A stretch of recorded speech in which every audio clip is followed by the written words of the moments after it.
We'll guide you through how to connect NotebookLM to Notion. If you find this helpful, don't forget to like and subscribe.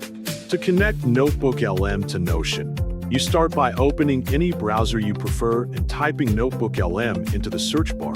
Then you wait for the results to load and select the first site that matches what you need.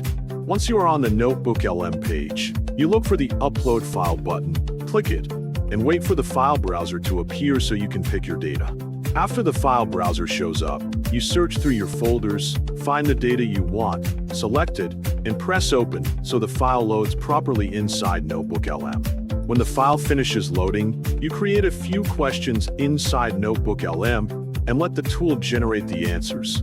Then you copy the results so you can use them in the next steps.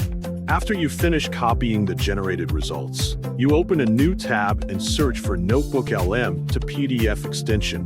Then you add the extension to your browser the moment you find it. When the extension finishes installing, you return to NotebookLM, look at the bottom right corner, and press Add Note, so you can place the copied results into a new note. After pasting the results, you press Export on the top right corner to save the note as a file on your device.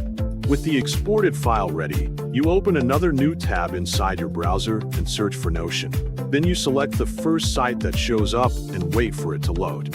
When the Notion page appears, you either log in or sign into your account, depending on whether you already have one. After you access your account, you press New Page so you can create a fresh workspace. Then you look at the top right corner of the new page and press the three dots.